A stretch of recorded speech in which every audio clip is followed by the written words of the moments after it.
Siguiendo el tema que estamos desarrollando de estos espacios en conflicto, estamos explicando, creo que con suficiente detalle, lo que es el devenir histórico de Irán.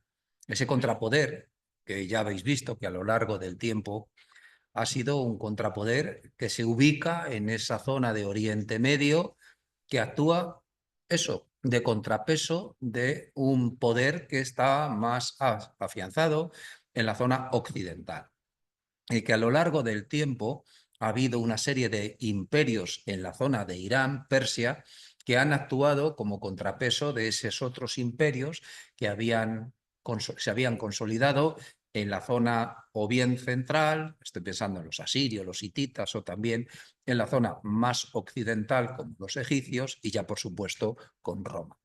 Así que, explicando bien con detalle, hasta el punto de que le estamos dedicando 8 clases, me parece, o 9, la que viene es la última, sobre lo que es este Irán del siglo XIX y XX, hoy toca hablar de este monarca, este Shah, Mohammad Reza Pahlavi, que es contemporáneo a nosotros. Para explicarlo, la clase la he dividido en 4 grandes apartados que vamos a desarrollar secuencialmente.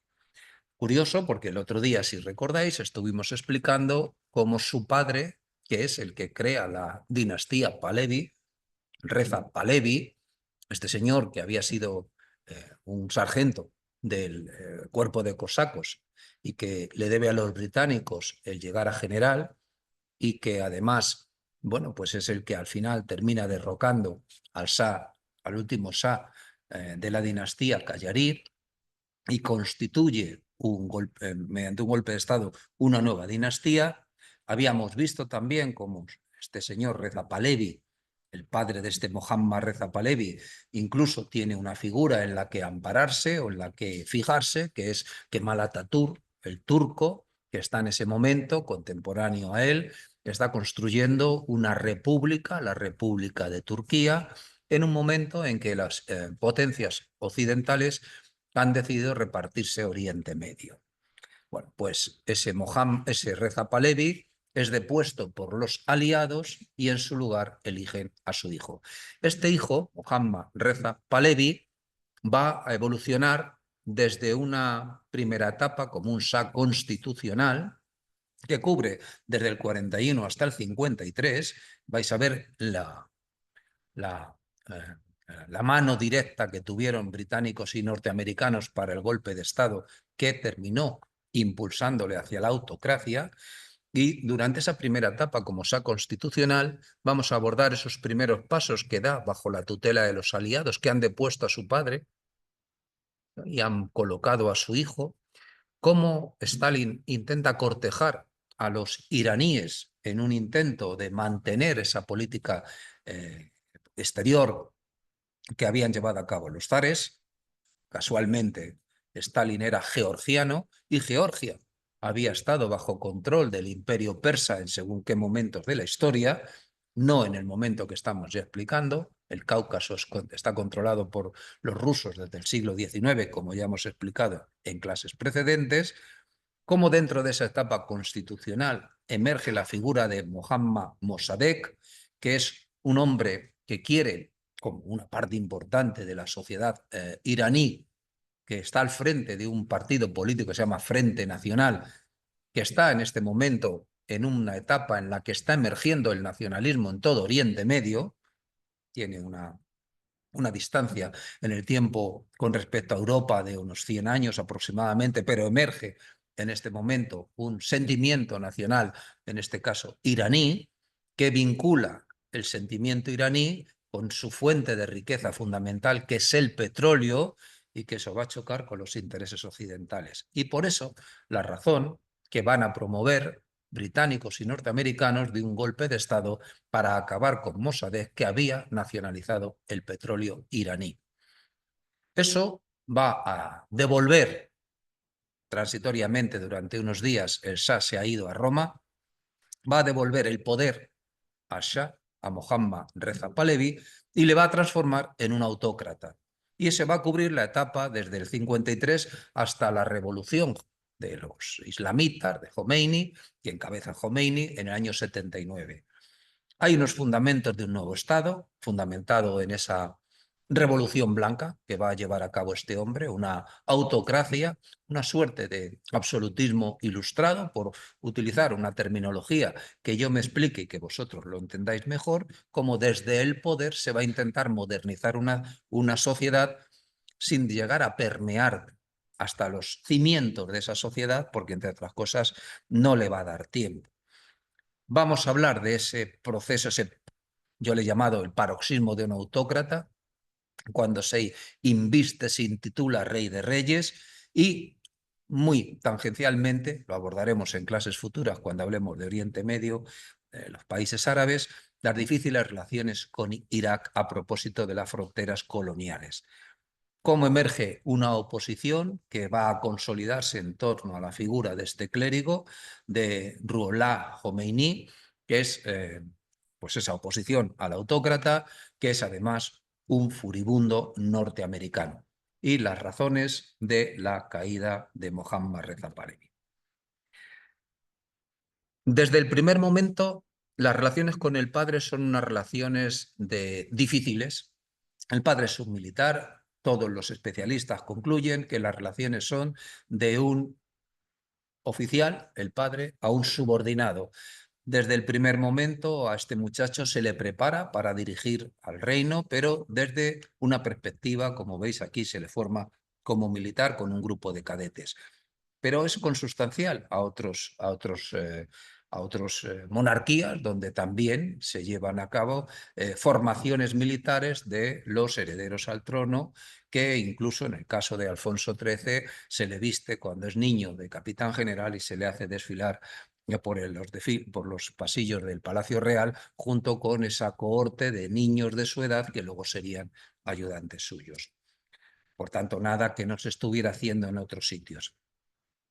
Naturalmente, lo que busca su padre para este hombre es una educación esmerada. Por esa razón, lo va a llevar a Suiza, allí se va a formar y casualmente le vuelve a pedir que regrese en el 35, que es el año en que el padre decide cambiar el título de Persia por el de Irán. Lo que nos cuentan los especialistas que han trabajado este tema es que era una persona apocada, era un tímido, que estaba condicionado por esa severa educación que había recibido. Se había educado en el extranjero y, por tanto, no conocía la realidad de su país. Ese tejido político-social que se vivía en su país, él lo desconocía. Y, por tanto, la capacidad de gobierno que pudiera tener cuando llega al poder de la mano de los aliados es limitada, muy limitada. Y son los aliados en la conferencia de Teherán, como el otro día explicamos, los que deciden no solo el futuro de la guerra y de Alemania, qué hacer con Alemania y demás, sino también cambiar, poner a este hombre y apoyarle, con la promesa de que acabada la guerra se iban a retirar, más o menos 6 meses después. Veremos que unos lo cumplieron a rajatabla, con condiciones, y otros, en fin, les costó más. En el 44, como es un saco constitucional, hemos explicado que desde la revolución de 1906 hay una asamblea legislativa en Irán, el Majli. En este momento, pues hay unas elecciones. En la primera, yo creo que prácticamente se puede decir elecciones libres, las de 1920 quizá, con un parlamento que sí que ya ha reconocido el sufragio universal, y estas que se celebran ahora. Hay, por tanto, una participación destacada, y emerge la figura de este hombre, Mohammad Mossadegh. Este es un hombre que cuando llega al poder, llegará a ser primer ministro a pesar del Shah, es un hombre que tiene una sólida formación. Tiene una sólida formación, ya lo voy adelantando. El objetivo de Mossadegh y el objetivo de estos otros individuos que quieren cambiar las cosas tienen como fin, pues, en realidad recuperar Irán para los propios iraníes, porque ya hemos explicado en clases precedentes que desde el siglo XIX se han repartido Gran Bretaña y Rusia, se han repartido Irán en zonas de influencia y que para ser elegido Shah tenía que dar el visto bueno estos dos países, que ese gran juego, esa suerte de guerra fría del siglo XIX se lleva a cabo, se juega en Asia Central e Irán es como una suerte de tapón, estado tapón, que evita que ellos dos se enfrenten abierta y decididamente, pero se han repartido Irán en zonas de influencia. Los iraníes en este momento van a tolerar bien a los norteamericanos, porque todavía no les ven como imperialistas y en cambio sí que saben que tanto rusos como británicos son esos imperialistas que les han negado la esencia de ser Irán, de ser autores de su propio destino. Así que ese personaje que ya había expulsado el padre, Milspoj, del que hablamos el otro día, que había dicho no puede haber dos Shahs en Irán, por eso se tuvo que ir, le imponen, los aliados le imponen para que se haga cargo de las finanzas y del estado económico en que se encuentra Irán. Naturalmente, el problema es que cuando tú encargas a un economista que haga, que te ponga en la economía de tu estado, de tu casa o lo que sea, que la ponga en orden, el economista va a actuar de acuerdo con sus principios regulatorios. Así que este hombre lo primero que va a hacer es reducir el gasto. Reducir el gasto, que es lo que ya se había intentado en la etapa anterior y que tanto había exacerbado al Shah. Reza Pahlavi, que todavía no lo era porque quería limitar de alguna forma el ejército, y también al Shah, al Qayyari, perdón, porque lo que estaba haciendo era limitarle los gastos de representación suntuarios de la corte. Así que este hombre vuelve y vuelve con la misma receta. Claro, hay que reducir gastos, pero cuando se reducen gastos es insensible a que el Estado está ayudando mediante prestaciones sociales a poblaciones que tienen carencias, con lo cual eso se genera pobreza y la pobreza genera hambruna. Además, quiso eliminar subsidios a los alimentos, es decir, encarecer el costo de los alimentos y además privatizar instituciones públicas. Como veréis, es una receta que está hoy día al alcance de cualquiera de las recetas neoliberales. En el fondo, como tantas veces he dicho, de neoliberal es un neologismo que no tiene nada. Es el laissez-faire, es el Estado, cuanto menos peso tenga en la economía, mejor, según este principio del laissez-faire. Así que el resultado es que tuvo que dimitir. Dimitió en el año 45. El Shah lo que va a hacer es explotar este sentimiento filo-norteamericano y se va a dirigir a los norteamericanos en una especie de objetivo compartido. Les va a hacer ver que de la misma manera que ellos en un momento determinado, los norteamericanos, se independizaron de Gran Bretaña, pues en ese proceso se encuentran los iraníes. Es lo que buscan, desvincularse de Gran Bretaña. Naturalmente es pasar a estar vinculados más afectivamente y económicamente a los Estados Unidos. Es entonces este momento de etapa de liberalismo constitucional que se va a dejar notar en la propia sociedad iraní. Va a crecer la libertad de prensa, hay más cabeceras, emisoras de radio.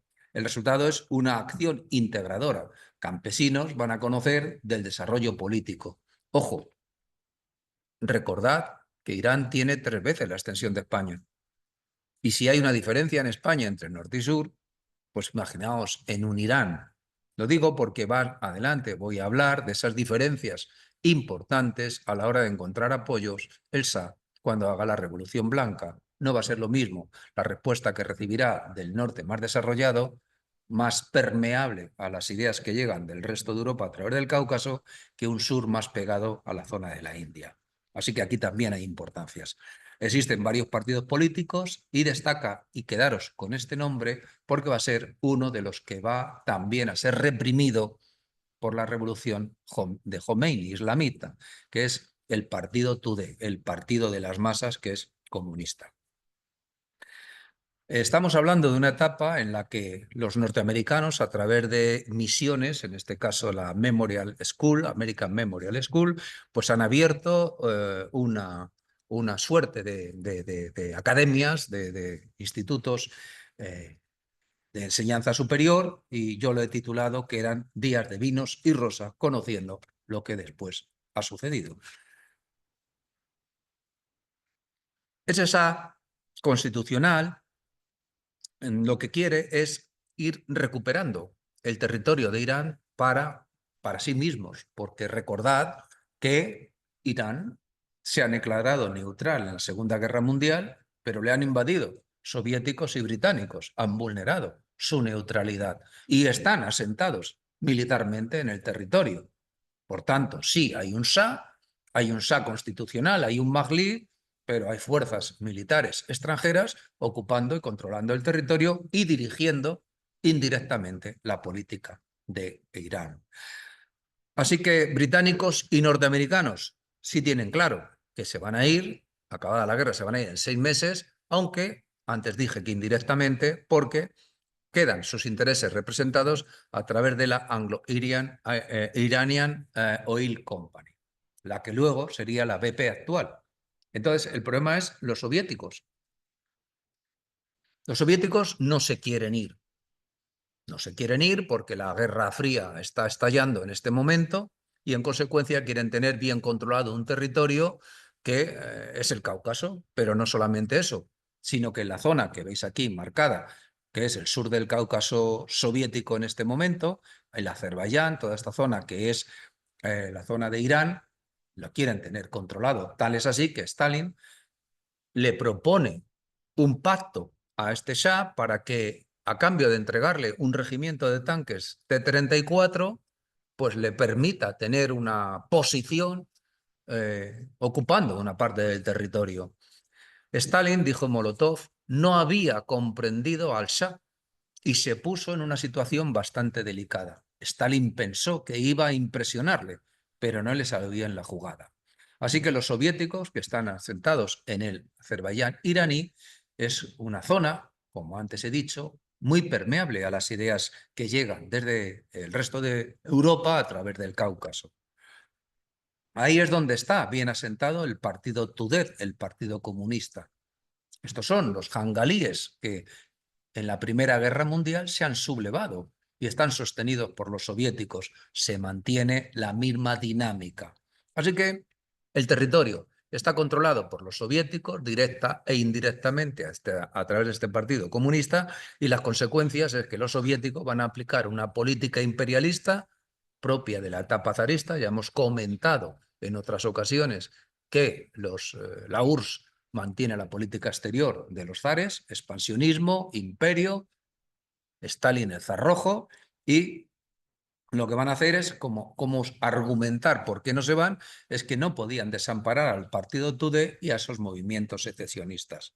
El problema es que en Teherán se hace otra lectura, es que ellos temen, porque son víctimas de la política expansionista rusa desde el siglo XIX, que les está arrebatando partes importantes del Cáucaso.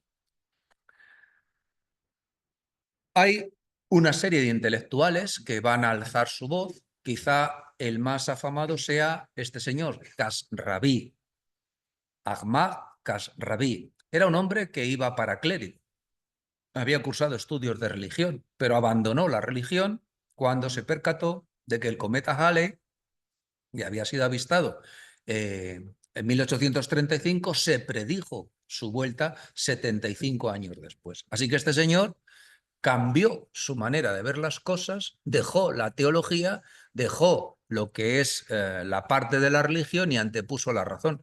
Y fijaros que dejó escrito: me sentí feliz y encantado al descubrir que el saber europeo se había adentrado por tan venturoso camino. Y se convirtió en un crítico de todo lo que tenía que ver con la religión, que sabéis que es chiita, y publicó una serie de trabajos, entre ellos estos dos a destacar. ¿Qué tiene que ver la religión de los ayig con los almacenes? Hajj o Hajj es la peregrinación a la Meca. ¿Qué tiene que ver? Bueno, pues ahí desarrolla todo su argumentario en contra de todo ello. Y otro libro que llevó por título Hassan quema el libro del Hadith, donde Hadith o Hafid es la persona que conoce el Corán de memoria y por tanto tiene en las conversaciones un argumentario que no es propio, no es razonado, sino que de memoria te recita los versos del Corán como razón a todo su argumentario. Bueno, pues este señor lo que hace es criticarlo. Claro, naturalmente una persona de estas características es una persona contraria a los intereses de los fundamentalistas religiosos, en este caso los chiitas, y le van a asesinar. Son fedayines del Islam, es así se llamaba la organización, que están vinculados a este Ayatollah Khashoggi que va a volver a salir. Aquí tenéis al señor y al final la URSS se va a marchar de la zona de ocupación del Azerbaiyán iraní porque teme, o ese es el argumento, para evitar una guerra contra Estados Unidos y los británicos. Eso va a hacer que los soviéticos, el prestigio soviético, quede muy limitado por parte de aquellos filosoviéticos, filocomunistas, que esperaban que la URSS fuese la panacea quien resolviera sus problemas. Bueno, el caso es que, no obstante, van a llegar incluso al poder y van a ocupar una serie de responsabilidades ministeriales hasta el punto de impulsar cambios en leyes sociales y limitar jornada de trabajo y fijar un salario mínimo, lo cual es muy importante teniendo en cuenta de dónde viene esta historia iraní que estamos contando. El problema es que, cierto o no cierto, se le va a acusar al partido de estar detrás de la conspiración para asesinar al Shah. Y eso va a hacer que se le ilegalice. Así que, una vez que ha salido de Irán la URSS, Irán va a recuperar la posesión de todo un territorio que tiene 3 veces la extensión de España, pero lo va a hacer en un clima sociopolítico convulso. Hay agravios por concesiones petrolíferas, hay crisis, revueltas y el Shah impone la ley marcial tras su intento de asesinato. Así que el Shah lo que va a hacer es ayudar a incrementar las preocupaciones porque toma decisiones que no gustan a aquellos que se sienten dentro de la senda constitucionalista y de marcado liberalismo parlamentario. ¿Qué va a hacer? Va a nombrar primer ministro a un militar. Si antes hemos dicho que le encomiendas a un economista que te ponga en orden las finanzas, pues lo primero que va a hacer es balance y ajustar ingresos-gastos. Y si hay que reducir gastos para ajustarlo a los ingresos, lo hará, con las consecuencias que eso tenga, las que hemos explicado. Bueno, pues si tú le pides a un militar que dirija la política, pues ordeno y mando. Es lo que van a hacer. Así que el general Ali Radmara va a ser el elegido. El problema es que a la gente le va a hacer sospechar que este señor va a seguir los pasos de la autocracia del padre de Mohammad Reza Pahlavi. Reza Pahlavi. Entonces, es un hombre cuestionado porque es militar y sospechoso de un sentimiento filobritánico. En un momento en que empieza a emerger el concepto de la descolonización, que se materializará en los 60, pero que aquí ya está manifestándose. En los 40 empiezan ya a salir británicos y franceses de Oriente Medio. Además, para que no falte nada en este desarrollo de crisis y convulsión, los mismos que han asesinado al intelectual van a asesinar al militar. Los mismos rigoristas asesinan a este hombre. Aquí tenéis al caballerete y el problema es que detrás de todo esto hay unos intereses cruzados tremendos. ¿Por qué? Porque hemos dicho que desde que se descubre el petróleo en Irán en 1908, Churchill ha escrito que la Armada Británica, los barcos, van a funcionar con petróleo y no con carbón. Estamos en los 50 Han pasado 40 años y el desarrollo de la industria, y además en una etapa que está saliendo de la guerra, se necesita energía para poner en marcha toda la economía occidental. El petróleo, por tanto, es fundamental. Así que el problema es que, de la misma manera que el Shah Reza Pahlavi había intentado renegociar el acuerdo de concesión con la Anglo-Iranian Oil Company, se va a intentar de nuevo. Y Mossadegh está al frente de ese partido, Frente Nacional, que aboga por la nacionalización. Naturalmente, esto no le interesa para nada a los británicos, hasta el punto de que los iraníes están pidiendo el 50%. No tenían el 50%. Me parece recordar que la concesión que se había pactado en los 30, en esa negociación, se había llegado a un 30, no a un 50. Y por una concesión hasta los años 90 del pasado siglo. Hay elecciones en el 51 y vence el Frente Nacional de Mossadegh. Y ahí es donde emerge la figura de Mohammad Mossadegh. Es un hombre, como antes he dicho, que se ha formado en Europa, es doctor en Derecho por una universidad suiza, y es un hombre que cuando regresa, ha sufrido prisión durante la etapa autocrática del padre de este Shah, el padre de Mohammad, de Reza Pahlavi. Este hombre, cuando regresa con una formación académica importante y con una madurez significativa y con un plan de acción muy marcado. Fijaros bien que en el 51 este hombre ya tiene 69 años.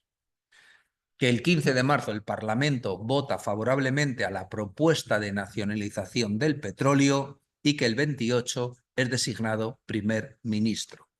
El Shah no tiene más remedio que aceptarle como primer ministro.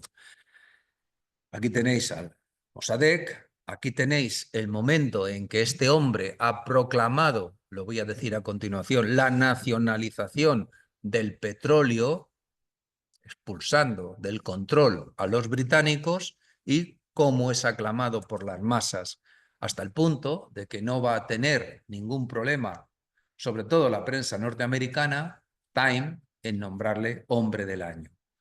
De ahí a su caída en desgracia, el golpe de Estado. La actitud de Mossadegh va contra los intereses británicos y los británicos no se van a quedar quietos, van a actuar. ¿Cómo lo hacen?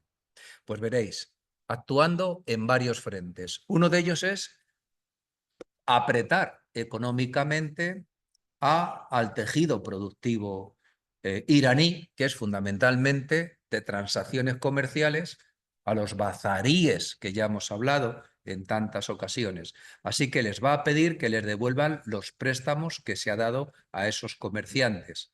Va a cerrar 2 bancos británicos.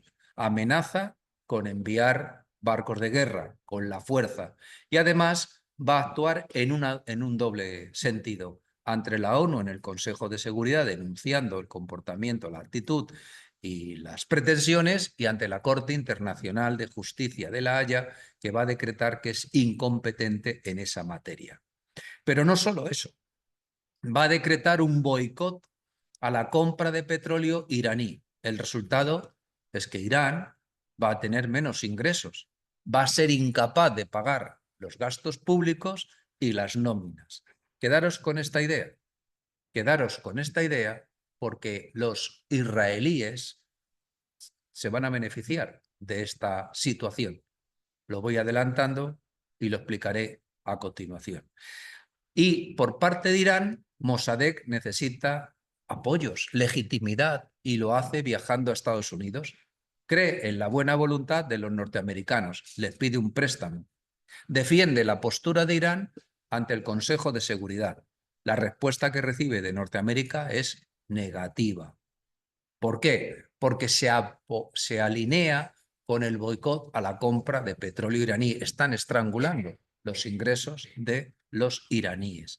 El partido Tudeh se manifiesta en la calle contra los británicos y a favor de la nacionalización. El Frente de Acción Nacional lo que hace es que da un paso al frente. Mossadegh que se sentía fuerte, va a ir perdiendo apoyos en la medida que gobernar es también erosionar, porque no se puede gobernar a favor de todo el mundo. Y el TUDEC, el Partido Comunista, está en la calle, está movilizándose. Así que Mossadegh va a perder el control de la Asamblea Legislativa, del Majlí. ¿Qué hace? Intenta ganar apoyos decretando una serie de medidas favorables a los campesinos. Una suerte de reforma agraria que va a llevar a sus últimas consecuencias en la etapa autocrática Mohammad Reza Pahlavi. Pero no adelantemos acontecimientos. Aquí tenéis a Mossadegh, recibido por Truman, esa foto que todos los gobernantes del mundo anhelan tener en su álbum familiar. El punto de ruptura se va a dar cuando Mossadegh pida que se nombre ministro de Defensa a un hombre afín a él. Naturalmente el Shah no quiere ni oír hablar de eso porque no quiere perder el control del ministerio del ejército. Así que Mossadegh, en un acto de fuerza, va a dimitir y se va a nombrar a este veterano cubano, pero va a durar, como veis, 4 días, porque todo el mundo se opone a él. Pero no solamente se oponen las fuerzas sociales, se oponen los clérigos y el dirigente más significativo es este ayatolá Kashani, que va a decir que es un agente británico y que lo que quiere es desmantelar la industria del petróleo. Palabras definitivas para que este hombre dimita. Así que el Shah tiene que volver a nombrar a Mossadegh. ¿Cómo es el desenlace de todo esto? Naturalmente, si se ha nacionalizado el petróleo, vamos a intentar desmontar toda esa situación. Así que hay que crear una campaña de prensa descalificatoria contra Mossadegh. Se le acusa de ser un loco senil. Los británicos van a promover un golpe de Estado que va a apoyar la CIA. Ya estamos en la presidencia de Eisenhower. Fue bautizada como la Operación Ajax y el general Zaedi, que iba a ser el ariete de ese golpe de Estado, se descubre y pasa a prisión. Pero en agosto del 53, ese golpe de Estado casi triunfa. Se había enterado Mossadegh, se desbarata, es cuando el Shah se va a Roma pensando que se tiene que exiliar de manera definitiva. Mossadegh quiere restaurar el orden y apela al ejército. Eso le va a hacer perder el apoyo de las masas y del Partido Comunista Tudeh. El resultado es que ahora las masas están contra Mossadegh y tiene una oposición formada por los clérigos que dirige Kashani, al que Ashworthy dice que maneja o que juega con 2 barajas, y por otro lado las masas populares que están instigadas y pagadas por la CIA. Nada nuevo bajo el sol.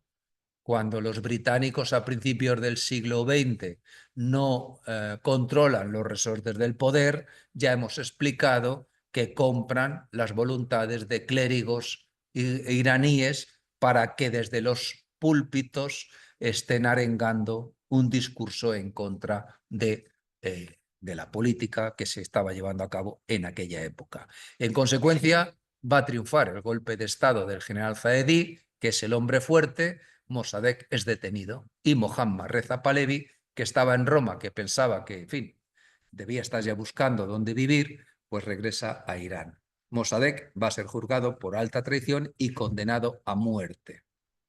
Se va a anular su sentencia por una reclusión, morirá en su casa, morirá en prisión en esa prisión que es su casa en el 67, y se anula la nacionalización del petróleo.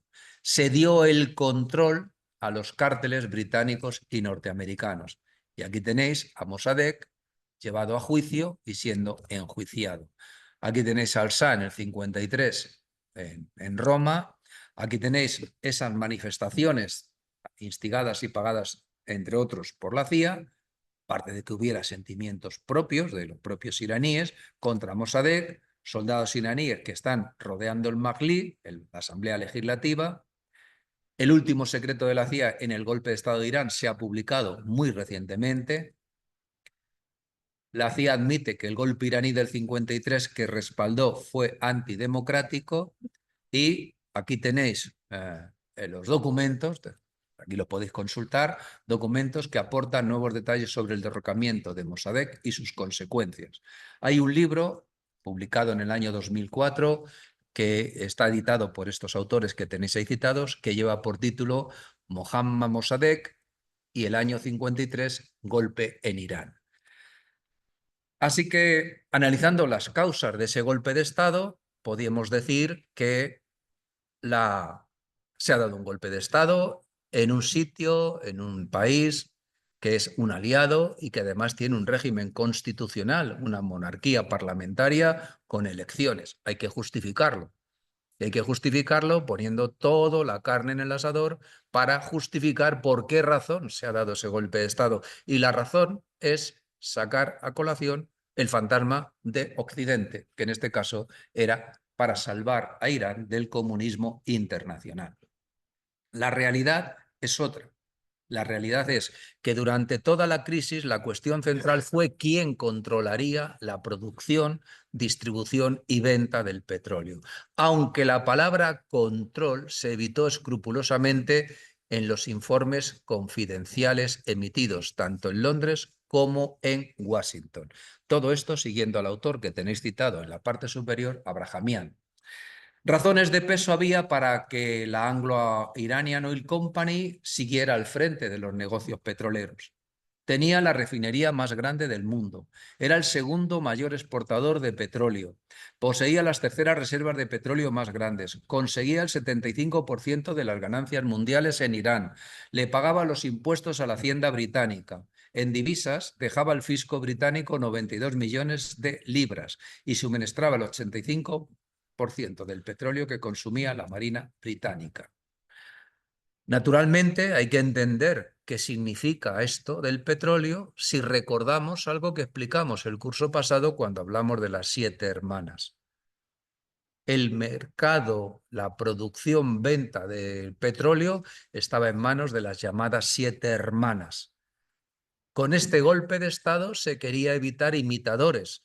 Ha emergido un nacionalismo también en la zona de Irak, también en Oriente Medio y en Venezuela hay ricos yacimientos de petróleo. Por tanto, hay que evitar que se extienda, como si se tratara de una epidemia, esta nacionalización del petróleo. Aquí tenéis relatadas esas 7 hermanas, 2 de ellas británicas, el resto norteamericanas. Así que, siguiendo a Abrahamian, podría inspirar a otros, especialmente Indonesia, Venezuela e Irak, a seguir su ejemplo y así desplazar drásticamente el control del mercado petrolero internacional y de las compañías petroleras occidentales hacia países productores de petróleo. La OPEP vendrá después de la guerra de los 6 días. Pero, ¿qué dicen los británicos? Los británicos dicen, Irán estaría contento de ver que la industria funcionara a un nivel bajo sin una gestión extranjera. Esto plantea un problema. La seguridad del mundo libre depende de grandes cantidades de petróleo procedentes de fuentes de Oriente Medio. Si la actitud de Irán se extiende a Arabia Saudita o Irak, toda la estructura puede derrumbarse junto con nuestra capacidad de defendernos. El peligro de comprar petróleo producido a escala reducida tiene, por tanto, potencialidades con repercusiones peligrosas. Pero los norteamericanos van en la misma línea. En general, las compañías estadounidenses que tienen intereses en la región de Oriente Medio desean producir. La Anglo-Iranian Oil Company, por otra parte, con su gran yacimiento en Irán, se inclina a restringir la producción en otras áreas. Esta y otras cuestiones hacen deseable que se llegue a un entendimiento general entre los gobiernos británico y estadounidense sobre las cuestiones petroleras de Oriente Medio. El departamento está considerando un borrador de dicho acuerdo y se ha proporcionado informalmente a otros departamentos interesados para consideración y sugerencias. Año 43. Como estáis viendo, estamos en plena Segunda Guerra Mundial y el petróleo es fundamental controlar no solo los yacimientos, sino la producción y la venta del producto refinado. Las repercusiones de este golpe de Estado dentro de Irán es que el Shah va a perder el apoyo popular, va a desencantar a los jóvenes que le dan la espalda a la política. El Shah se va a olvidar del constitucionalismo y va a convertirse en un autócrata. Y en el caso de Oriente Medio, Nasser ha tomado buena nota y va a nacionalizar el canal de Suez, la otra fuente de ingresos que tiene, importante que tiene Egipto. Y aquí tenemos al Shah con todos los atributos inherentes a su sagrada figura en tanto que rey de Persia. El golpe va a acabar con el modelo constitucional, no con el Majlí de momento. Es decir, la asamblea se va a mantener. El Shah va a tomar las riendas del poder y va a gobernar de manera despótica. Lo primero que va a hacer es resolver el embrollo del petróleo, porque si está nacionalizado hay que devolver la propiedad a sus legítimos dueños. Así que lo que va a hacer es, va a convenir que la Anglo-Iranian Oil Company reparta el 50% de la propiedad a los iraníes. Pero los iraníes no están solos, porque los norteamericanos, inversores norteamericanos, se van a quedar con el 40% de la sociedad mixta que va a crear Irán, que en el fondo es darle un 20% del total de la Anglo-Iranian Oil Company. Es decir, los norteamericanos que desde 1908 están viendo cómo se produce petróleo en Irán, pasan por, tras el golpe de Estado, a tener un 20% del total del capital de esta, a través del 20% de la producción. Evidentemente lo que tiene es el 40% de la empresa mixta, pero en el conjunto es el 20% del total del Anglo-Iranian Oil Company. ¿Se van a incrementar los ingresos de Irán? Claro. ¿Y qué va a hacer Irán? Convertirse en el gendarme de Occidente. ¿Cómo lo va a hacer? Comprando armas a Estados Unidos. Con lo cual, los inversores norteamericanos van a tener intereses directos en el petróleo y en los beneficios de la Anglo-Iranian Oil Company, pero es que además la industria armamentística norteamericana también va a recibir los excedentes de, no excedentes, el dinero producido por el petróleo que se va a transformar en material de guerra que le venden a Irán. El Shah, no obstante, y a pesar de que el gobierno pueda estar dividido, reafirma su alianza con Occidente, de tal forma que en el 54 no va a tener ningún inconveniente en volver a tener relaciones diplomáticas con Gran Bretaña, que habían quedado suspendidas tras la nacionalización. Y lo que va a hacer es, como es un autócrata, necesita afianzar la base de su poder. Y eso lo va a hacer con una policía política, la Sabak, que es una policía política despiadada, dice Campanini en la obra que tenéis citada en la bibliografía, que está entrenada por el Mossad israelí. Ya voy diciendo la alianza de intereses entre Israel e Irán en este momento que ahora explicaré. En el 55, hay unas elecciones en el 54, en el 55 el Shah va a acabar con la ficción de aparentemente partidos más o menos constituidos y va a crear dos partidos ad hoc que se van a llamar Nacional y Partido del Pueblo, pero que la gente de forma chusca y caricaturizada les va a llamar el Partido del Sí y el Partido del Sí, señor. Bueno, pues ciertamente creo que queda claro lo que significaban estos dos partidos. Y curiosamente, los clérigos apoyan al Shah todavía. Le apoyan porque lo que no quieren ni oír hablar es de liberalismo. Por tanto, le apoyan todavía. En política interior, entonces, va a planificar varias líneas de acción porque lo que va a hacer es tratar de poner a su país dentro de la órbita de países más avanzados. Recordad, lo explicamos hace dos clases, ese sermón de 1907, donde se decía recordad los rusos que hasta no hace tanto tiempo no eran un país desarrollado y mirad ahora cómo están con respecto a nosotros. Así que él va a apoyarse en el laicismo, ya lo voy adelantando, con intención de modernizar su país. Así que en un momento en que la economía está creciendo a un ritmo de 7 y 8% anual de PIB, hay inversiones públicas en industrialización, en embalses, planes de regadío, faraónicos, pero ineficientes, porque el agua no llegaba a los canales de riego, cosas que pasan, ya sabéis, y sobre todo y fundamentalmente en esa alianza con los Estados Unidos que cada vez va a ser más firme, de tal punto de que el propio Senado, el Comité de Relaciones Exteriores del Senado de los Estados Unidos va a decir: Irán era el mayor comprador individual de equipo militar estadounidense. Las ventas habían aumentado más de 7 veces, y destaco en amarillo, pasando de 524 millones de dólares en 1972 a 3.910 en 1974. Pero si tenéis alguna duda, esta gráfica creo que lo explica. Esta gráfica que está tomada del propio Comité de Relaciones Exteriores del Senado de los Estados Unidos. Esa mejora de la economía va a hacer que repercuta en un incremento de la población. Hay más posibilidades, hay más recursos y la población pasa de 15 millones en el 38 al doble 38 años después. Pasa a tener 34 millones prácticamente de habitantes. Y ahí es donde va a empezar a generarse dos Iranes, porque se crea una clase media educada y pujante, moderna. Por otro lado, se va a producir una diferencia sustancial entre el norte, occidental y moderno. Ya os he explicado cómo a través del Cáucaso permean mejor esas ideas que el sur, más atrasado, más conservador, más pegado a la zona de la India. Sorprende ver estas imágenes hoy que vemos a las mujeres iraníes veladas, de arriba a abajo. Sorprende que en este momento estas mujeres vistieran así.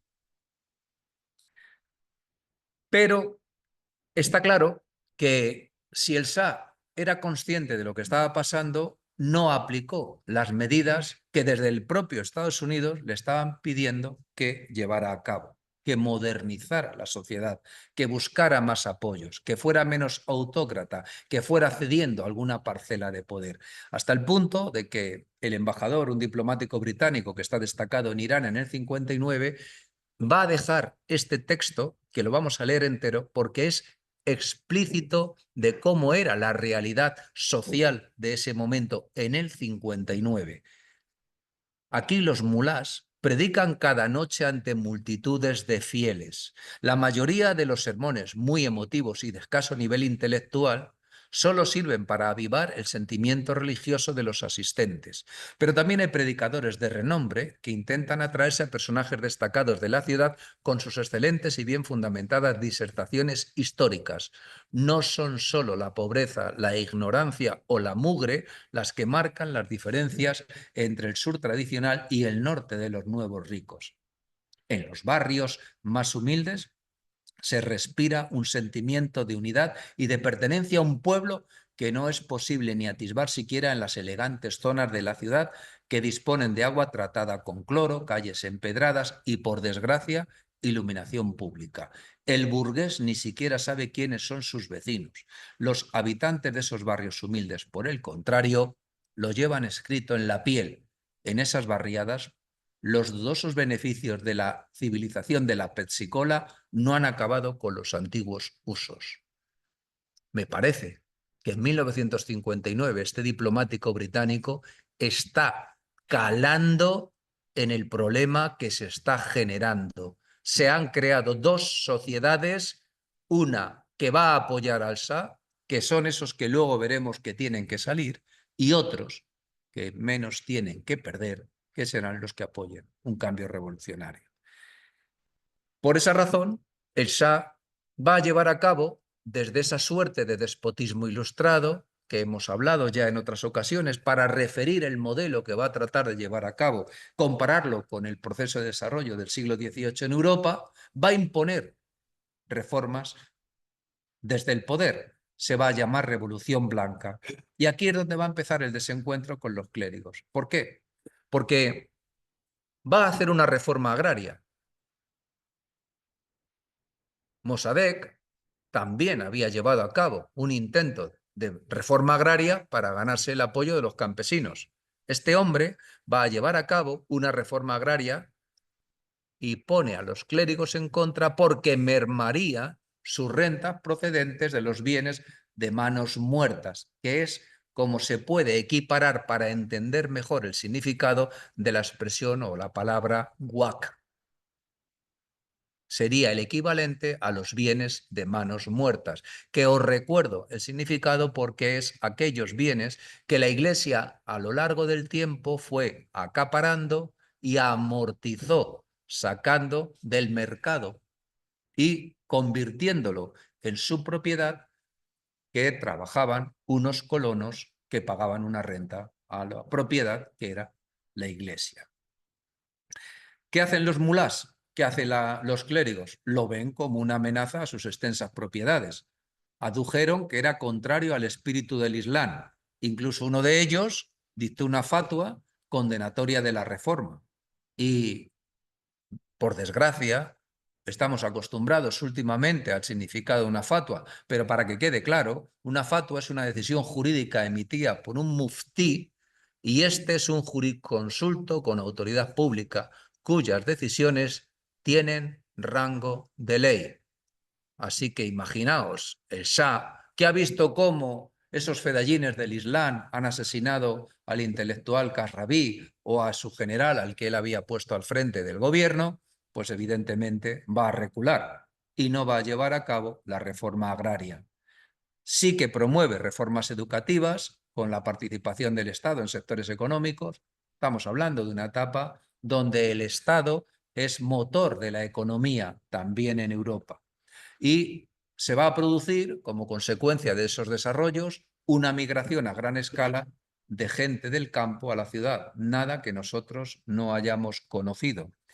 Esa evolución le preocupa a los Estados Unidos, que le apremian a que lleve a cabo reformas y por eso se va a apoyar en el partido Frente Nacional, que era liberal parlamentario, cuyo dirigente, Mossadegh, está en arresto domiciliario. ¿Recordáis?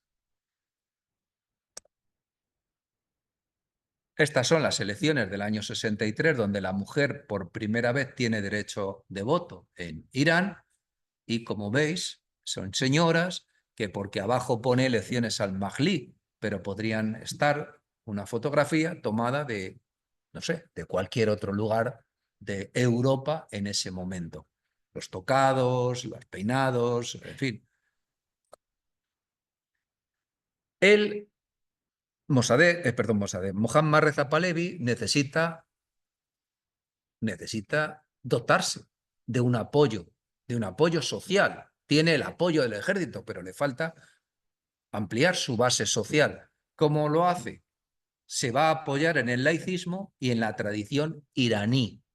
En el 71, en un, para mí, delirante acto, se va a proclamar en Rey de Reyes, en una ceremonia de una megalomanía que todos habéis visto, la prensa de aquel entonces, las fotografías de aquel momento, 2000 y tantos invitados, levantan tiendas de campaña en pleno desierto, en Persépolis, con un costo equivalente hoy a 2.340 millones de euros. 300 millones de 1971.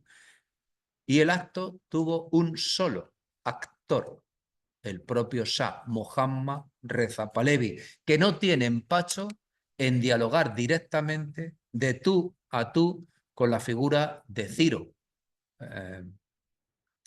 Y se dirige a él en un discurso del que os he extractado la parte más significativa, en la que le dice: oh Ciro, gran rey, rey de reyes, rey de Aqueménida, tierra de Irán, Yo, el Shah de Irán, te saludo en mi propio nombre y en el de la nación.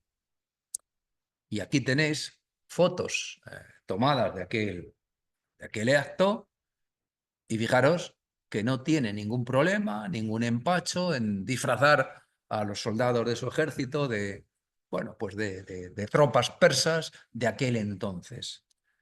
Pero esto no es nada que él hiciera de manera única u ocurrente. Saddam Hussein, por aquel entonces, también apela a la historia y no tiene ningún problema en hacerse un palacio en Nínive, la capital asiria, y hacerse un mural donde se representa cual asirio disparando velas, flechas, misiles, etcétera, etcétera. Tampoco es nuevo. Como os he dicho en tantas ocasiones, la historia, en tanto que maestra de la vida, serviría para que aprendiéramos de estas lecciones, pero no. Y como os he dicho también en muchas ocasiones, la historia, para muchos, comienza en Adán y Eva y cada uno corta el chorizo por la parte que le interesa. Un poco vulgar el ejemplo, pero creo que suficientemente explícito. Así que el problema que se plantea es que Irán no está muy consolidado, hay una autocracia, el Shah se está apoyando en la fuerza que le da el respaldo de Norteamérica y en una policía política salvaje que reprime con violencia cualquier disidencia, la Shabak. En el año tienen un conflicto de límites fronterizos con Irak, pero claro, cuando en el año 14 se fijan estas fronteras del río Chat el Arab, que sabéis que es el que forman el Éufrates y el Tigris al desembocar y al que desemboca un río de Irán que creo que se llama el Korun, ahora creo recordar que se llama Korun, pues los intereses por fijar con detalle los límites fronterizos pues van a estar condicionados por quién es la potencia colonizadora en ese momento. Y la potencia colonizadora es Gran Bretaña, que va a crear Arabia Saudí, lo vamos a explicar en clases próximas, va a crear Irak, en fin, va a crear eh, un reino para uno de los hijos del jerife de la Meca, Hussein, que será Irak. Así que lo que le interesa a los británicos es que no haya conflicto y se pacta que la frontera entre Irán e Irak, que además son dos mundos distintos, desde el tiempo histórico son dos mundos distintos. Irán es un mundo persa, Irak es un mundo árabe. No tienen nada que ver. De hecho, siguen sin tener nada que ver porque sus orígenes son diferentes, son distintos. Así que en ese proceso de diferenciación, la historia lo ha ido ahondando. El califato de Bagdad no es el califato de Teherán o de Isfahán, es el de Bagdad. Y ahí, en Bagdad, estuvo la sede del Imperio Islámico. Por tanto, ese Irak tiene una significación en la mentalidad árabe muy importante. En este momento, año 14, se van a marcar los límites fronterizos entre ese mundo persa y ese mundo árabe. Se traza, porque así era desde el punto de vista histórico, pero también por los intereses británicos, la frontera en el río, en cuestión del río. Y se va a determinar que el margen oriental va a ser la frontera, excepto en la zona contigua a la ciudad de Khorramshahr, en Irán, que es donde quedaría ese Taluej, creo que se pronuncia así en alemán, o Baguada, la zona profunda del río. Irán lo va a denunciar. El argumento es que fue impuesto por la potencia colonizadora británica. En el 37 se va a alcanzar de nuevo un acuerdo que va a ratificar lo que ya se había aprobado en el 14. Pero Irán quiere volver a controlar el río, porque por el río hay una isla donde se produce la mayor refinería de petróleo iraní, está en esa isla, en ese río. Consecuencia es importante. no es nada baladí. Y lo que va a hacer es reclamar el control del río. Y Saddam Hussein, en Irak, se lo niega. Así que hay que forzar las cosas. Los enemigos de los iraquíes son los kurdos. Vamos a apoyar una sedición de los kurdos para presionar en la mesa de negociaciones cuando, en fin, si le retiramos a los kurdos el apoyo militar y económico, pues estaremos ayudando a que Irak controle el territorio de Irak en este momento. Todo ello va a hacer que se resuelva en un pacto, en el Tratado de Argelia de 1975, donde se aceptan los límites fijados. A cambio, Irán deja de apoyar a los kurdos, pero eso va a durar poco, porque cuando caiga el Shah, con la justificación de que no se está de acuerdo con ese tratado, Saddam Hussein invadirá el Irán de los de Khomeini, vamos a llamarlo así, de los islamitas de Khomeini, llevando a cabo una guerra de 10 años prácticamente, donde habrá miles de muertos. Aquí tenéis de qué estamos hablando, pero lo tenéis mejor aquí representado. De eso estamos hablando. En el mapa está aquí, este es el río Chatelara, el río aquí hace unos meandros, como veis, y en uno de estos meandros, esta parte es de la que se está discutiendo. Ese es el Talleg, o como se diga en alemán, que no sea alemán, de lo que está hablando de los límites fronterizos. Y aquí tenéis a los dos contendientes con como mediando en este pacto de Argelia de 1975. Mientras el Shah está desarrollando toda su política, como ya viene comentada, con su primera etapa constitucional y sobre todo y fundamentalmente con su etapa autocrática, emerge la figura de este ayatolá, Ruhollah Khomeini, que es un estudiante de teología que ha nacido en Khomeini, una localidad que se encuentra pues, entre Isfahán y Teherán, que es una familia, dice, descendiente de profetas. Vais a ver que los que llevan el turbante negro quiere decir que descienden de familia del profeta. Si veis ahora a cualquiera de los ayatolás que se toque con un turbante negro, en teoría es porque dicen descender de la familia del profeta y eso les permite llevar ese turbante negro, que es un hombre que pertenece de alguna forma a una familia de clérigos que, para entenderlo, estos clérigos no solamente son gente que dirige la oración, sino que también son notarios en las localidades donde se encuentran, por lo que perciben ingresos, y también son los que tienen el control de la educación. Por tanto, son predicadores, sí, y notarios o escribanos también.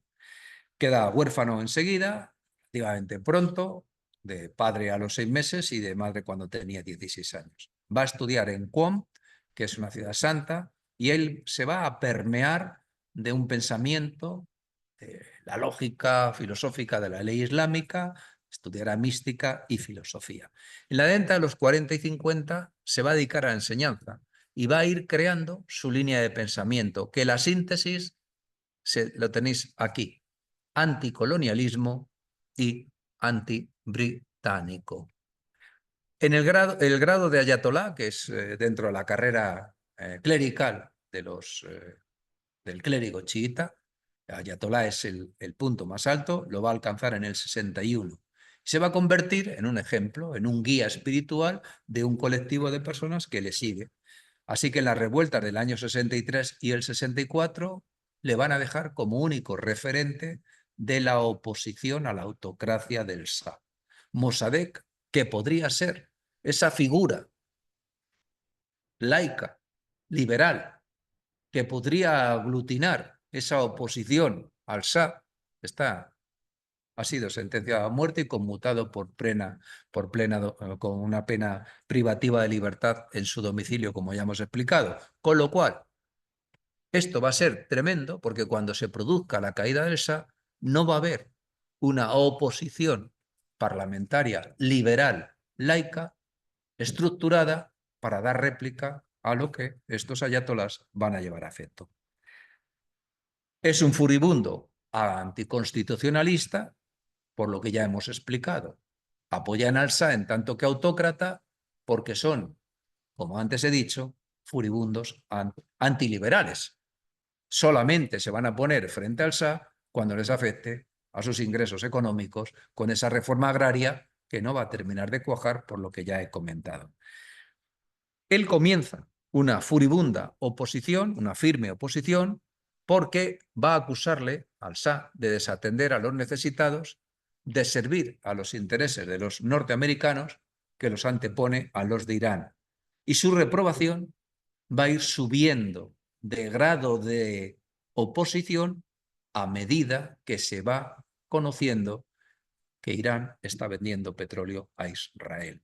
Aquí tenéis otra de las razones del comportamiento anti-israelí, antijudío, antisionista de los ayatolás. Vamos a explicar. Pues si no lo explicamos, no se entiende. Desde los 50, Israel e Irán han acordado una venta de petróleo. De hecho, el petróleo que va a importar Israel es el 90% procede de Irán, hasta la caída del Shah, como es natural. Israel garantiza que al menos el 50% de la compra de petróleo del Estado de Israel sea iraní. Recordad que ha conseguido que se divida al 50% la propiedad de la Anglo-Iranian Oil Company. Pero ese 50%, el 40% es de inversores norteamericanos. En realidad, el Estado iraní tiene un control solo del 60% del 50%. ¿Me estoy explicando? Bien. Por esa razón, en un mundo de una economía que demanda petróleo, pero va a venir una guerra, la guerra de los 6 días, el que te garanticen que te venden petróleo y que tú al menos el 50% de tus importaciones de petróleo se las vas a hacer a Irán, es una salvaguarda para las dos partes. ¿Se entiende el pacto? Bien. Así que Israel deja de comprar el petróleo mayoritariamente a Venezuela y va a potenciar estas relaciones vinculantes con el Shah de Persia. La madrasa desde la que Khomeini está promocionando su discurso anti-Shah va a ser asaltada por el ejército de la policía y se van a producir muertos. Un error, porque acaban de generar mártires. Khomeini va a ser pronto escarcelado, pero va a seguir en su discurso anti-Shah, anti-monarquía. El drama va a ser el día 3 de junio del 63, el día de la Ashura, el día que se conmemora la muerte con martirio del imán de Hussein, el hijo de Ali. Explicamos en la primera clase los fundamentos del chiismo. La Ashura es ese acto que se castigan, se fustigan y se hacen sangrar los fieles chiitas en conmemoración del martirio de Hussein, el hijo de Ali. Se le detuvo, hubo manifestaciones por todo el país, el Shah decretó el estado de sitio y el ejército, en su acción represora, mató a cientos de manifestantes. Se va aumentando el clima social anti-Shah. La futura revolución ya tiene sus mártires y se hace ver que son mártires como este Ali y su hijo Hussein, del que se conmemoraba la Ashura que antes hemos explicado. Pero Khomeini no ceja en su oposición, así que lo que va a hacer es desterrarle. Se le destierra con un duro sermón, tras un duro sermón contra Irán y Estados Unidos, pero veréis al leer el contenido del sermón si no tenía causa para denunciar lo que estaba haciendo. Fijaros lo que dice. Se ha firmado un pacto de impunidad diplomática, se le va a conceder inmunidad diplomática a los militares norteamericanos destacados en Irán. Y este hombre, en un sermón, dirá: el pueblo iraní ha caído más bajo que un perro norteamericano. Si alguien atropella al perro de un americano, tendrá que vérselas con la justicia. Incluso si el Shah atropellase al perro de un norteamericano, tendría que vérselas con la ley. Pero si un cocinero norteamericano atropellase al Shah, al jefe del Estado, nadie podría pedirle cuentas. Así que, una vez que se ha aprobado esa ley por la cual los militares norteamericanos tienen inmunidad en Irán, los Estados Unidos abren el grifo del préstamo y le conceden un crédito de 200 millones a Irán. Así que todo el mundo lo que está recordando es que ahora se ha cambiado la potencia colonizadora. Antes era Gran Bretaña, ahora pasa a ser Estados Unidos. Khomeini es la persona que está incomodando, así que se le manda a Turquía. Pero él va a recalar en Irak. No os olvidéis que en el sur de Irak, Basora capital, hay una importante comunidad chiita. Y estos iraníes son chiitas, ¿os acordáis? Así que va a encontrar acomodo en Irak de Saddam Hussein, que es enemigo del Shah. Bien, pues a pesar de eso, se le va a apretar para que le declare non grato y termina refugiándose en París. ¡Qué casualidad! En París. No digo más. Los franceses tenían intereses en el petróleo. De Irak también. De Irak también. La ELF tenía muchos intereses e Irak estaba comprando armamento a los franceses. Queda ahí dicho. Desde París va a volar en 1989 para ponerse al frente de la revolución. A la izquierda le tenéis cuando vive en París y a la derecha, esta imagen es icónica, creo que todos la hemos visto en directo, bajando de este jumbo de Air France, que vuela directamente de París a Teherán para ponerse al frente de la revolución. ¿Cuáles son las causas, y ya vamos terminando, de la caída del Shah Reza Pahlavi? Pues siguiendo a Campanini, son diversas. Impuso una modernización acelerada, creando un conflicto con la cultura tradicional. Eso le llevó a perder el apoyo del pueblo y de los ulemas por su política laicista. Campanini dice antiislámica. La crisis de los 70 provocó paro, inflación y escasez. El problema añadido es que el progreso que se genera en los 60 va a incrementar, a ahondar las distancias entre los grupos sociales iraníes, lo que detectó ese diplomático británico, cuando os he leído el texto que dejó escrito. Ese papel fundamental de oposición lo van a llevar a cabo dos colectivos con intereses comunes, que cambie el régimen, pero con elementos dinamizadores diferentes. Por un lado, los bazaríes. El comercio se está resintiendo, la crisis del petróleo de los 70 nos afectó a todos, también a los productores, y por otro lado, los clérigos. Esa ausencia de reformas políticas le va a granjear la indisposición de los jóvenes, que cuando menos se van a desinteresar por la política, no los va a movilizar. Y además, la persecución del partido del Frente Nacional, ese liberal de Mossadegh, y el Tudeh comunista, va a dejar el campo libre a los clérigos como defensores de la alternativa ante el despotismo del Shah. En el 78-79 violencia, el SA aumenta la represión y ahí incrementa el resentimiento. El SA pensó utilizar el ejército.